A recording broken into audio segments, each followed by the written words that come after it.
We're getting into aviation hazards now.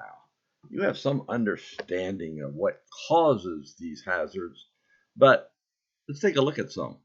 Uh, there aren't a lot particularly out there today, but I thought I would show you a couple here. We're going to talk about wind shear as one, and the other area we're going to cover is turbulence.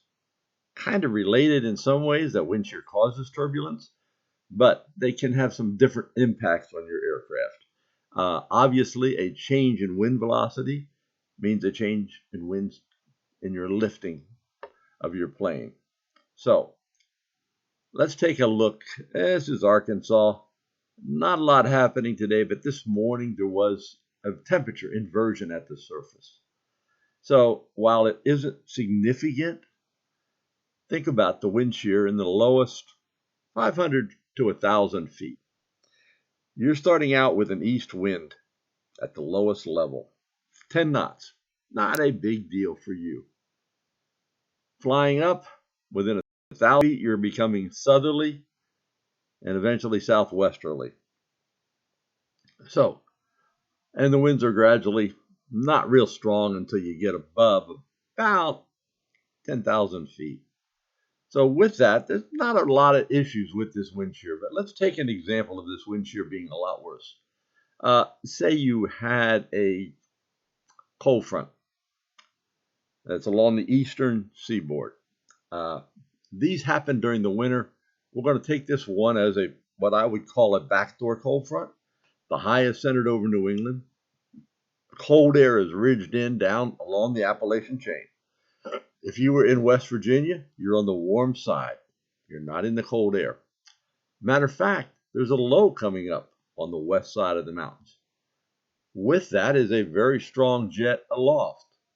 So we're going to say aloft over top of this warm layer, this cold layer, at the bottom, is a very strong southwesterly jet.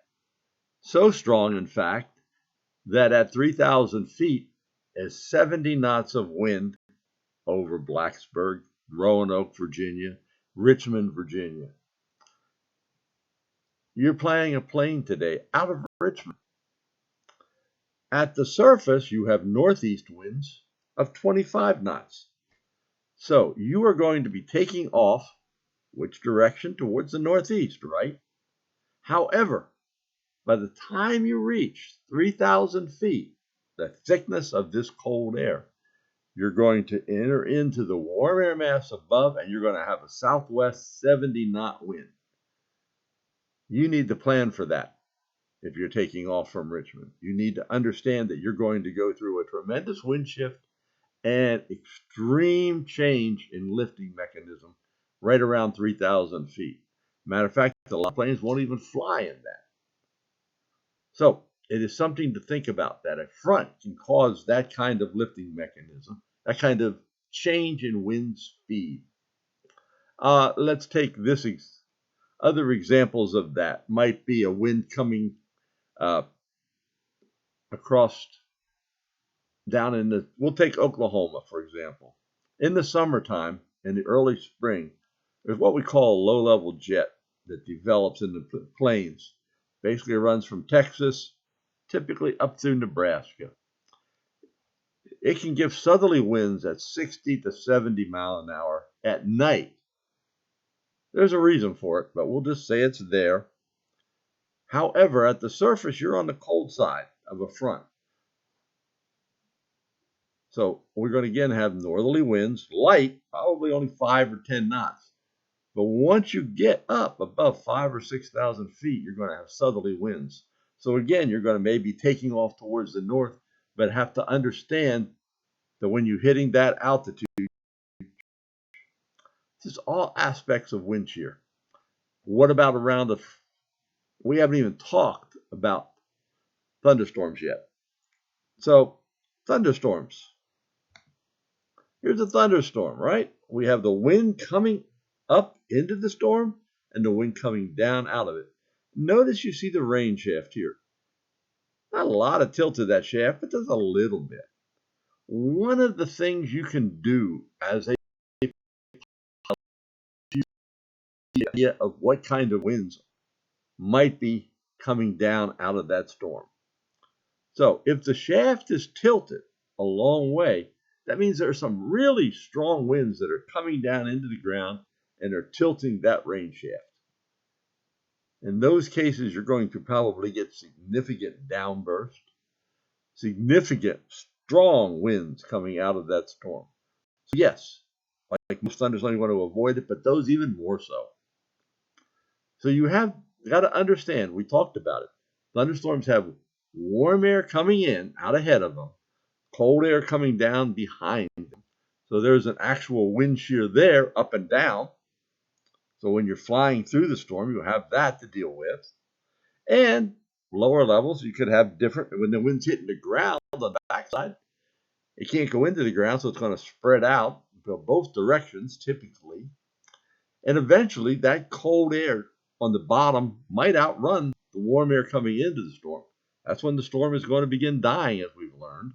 But at that point, you got to understand that if you're flying into that airport that might be near that thunderstorm, you may run into that cold downburst. Your wind may shift dramatically.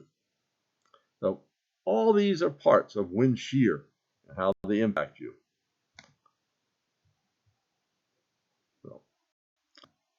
And I wanted to go a little bit in then. Off of wind shear, we can get into turbulence. Turbulence occurs in jet stream over mountain ranges. It can definitely occur in thunderstorms, for example. All of those are areas that might impact you, and there probably are more as well. So,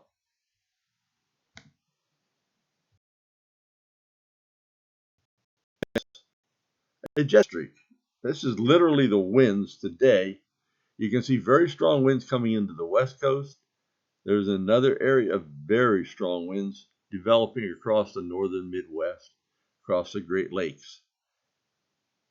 If I'm looking at this, I'm expecting turbulence right along the maximum winds. So I'm saying, oh, just off the west and across the northern part of the United States. And we look at turbulence map here.